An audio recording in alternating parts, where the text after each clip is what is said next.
Gabriel sends me down here for the Gabagool. So number one, elision of terminal vowels. Basically, number two is that we have these vowel transformations, consonant transformations or replacements. Che io non ce lo faccio più. Over the past few years, there's been a resurgence in the popularity of HBO's The Sopranos. You might be hearing friends, family, or even social media mutuals repeating some of the beloved words and phrases that we hear in the show, including but not limited to Gabagool, Maron, Stunad, Ubats, Gumad, Stugats, and many more. However, immediately following the use or discussion of these words will be the same old conversation about how these characters, and possibly even Italian Americans more broadly, are butchering the Italian language, or saying these words incorrectly, or more harshly, that they're uneducated or uncultured.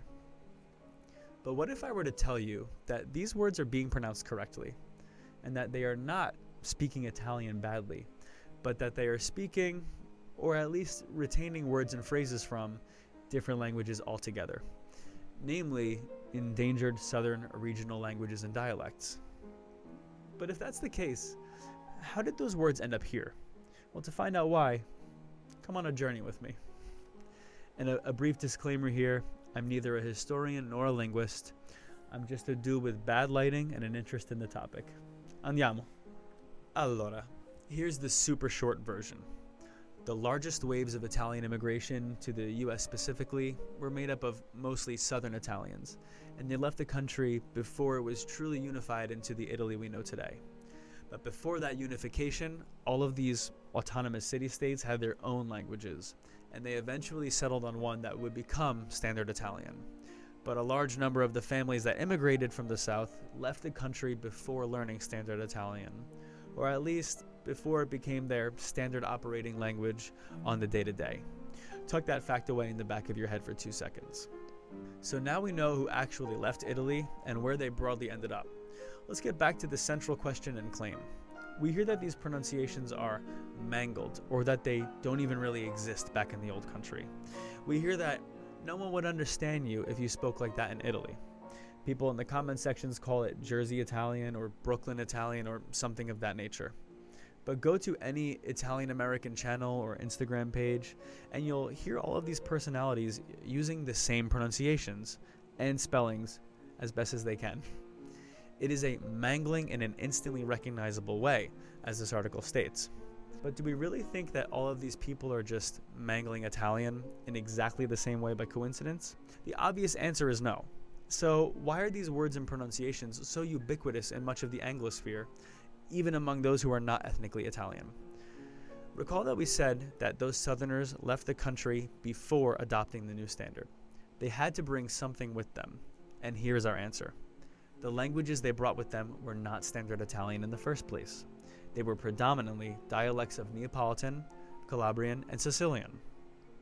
And all of these words and phrases do exist in those languages, more or less in the way that we hear them now.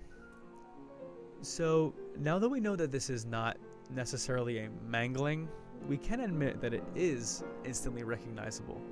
So let's briefly discuss some notable differences that exist between Standard Italian and these southern regional languages. Note that in The Sopranos, they use words, expressions, and phrases that come from Neapolitan, so I'll move forward and speak a bit more about that than about Sicilian. It's worth mentioning that there are many similarities, especially when we're talking about just using a few words interspersed throughout English sentences, but as languages on their own, there are many differences. This topic is very dense, and we could do several videos just on the material covered in this section alone. This will be a short introduction to some of the topic, and I hope we get the chance to discuss it more in depth together as the channel grows. And so we end up here, Gabagool. I'm not the first person to talk about some of these things or about the peculiarities of these languages, but I can give you the quick version. Keep in mind the languages of Italy kind of exist on a continuum or a spectrum, and there are some linguistic features that might exist in Sicily that you might not find as you travel further north towards Rome. But here are 3 features of Neapolitan specifically that give us that sound. So number 1, elision of terminal vowels. Basically, So many Italian words end in vowels, and a lot of those same words, when you find them in Neapolitan or in other southern languages, you can basically just cut off that last vowel or replace it with something more like a schwa sound. Number two is that we have these vowel transformations. In the places where you see a letter O in standard Italian, it kind of rounds out into more like a letter U or a UO in these southern languages. And same thing with the letter E. Places where you see the letter E in standard Italian, it can kind of become more of a letter I or an IE mix. You know, there are certain very recognizable vowel replacements that happen. And third are these consonant transformations or replacements. Is that a lot of the consonants you'll hear are basically kind of it sounds like they're being replaced by the softer version of that consonant. A lot of the C sounds will become more like G's, and a lot of the P sounds will become more like B's. The letter D can become kind of like an R, or D and R can sometimes mush into each other and become something more like an alveolar tap, a kind of middle thing that's kind of an R and kind of a D. So when we apply those things to this word, which also exists spelled like this, what happens? Well, elide the terminal vowel, round out this vowel, soften these consonants, and all of a sudden we have this. And when we use it in English, we remove the accent and can sometimes just say Gabagool.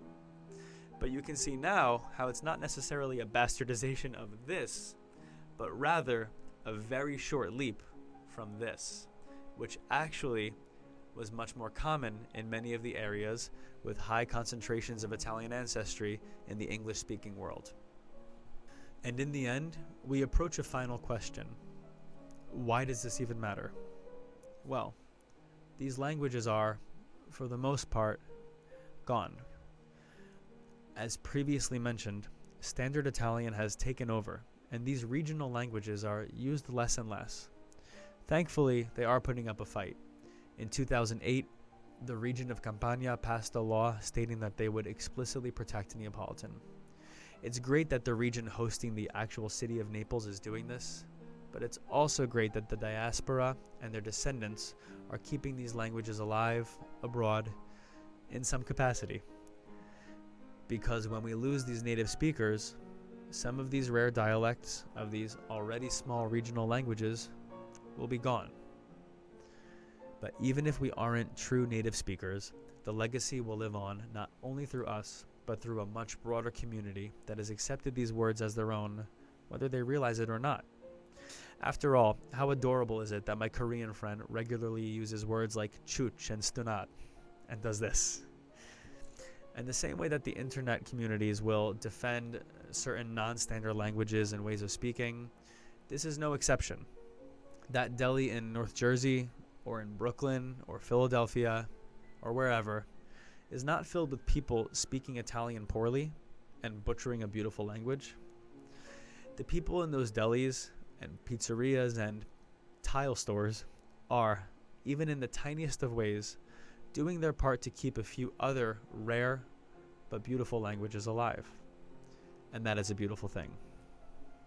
I'll see you next time. Ci vedremo rimane. Ciao. Ma chiamato? Yeah, come stai? Come ti senti? Abbastanza bene, tutto a posto. Eh? Abbastanza bene, tutto a posto. Yeah, non è che ti sento male, lo raffreddore, niente. Come? Eh? Che hai detto? Ho detto, non ti sente la gola, niente. La gola un poco male, mi faccio un poco male, però. Che good. Hai mangiato? Hai mangiato un poco, eh? Yeah. Che ti sei mangiato? Hanno bello sandwich.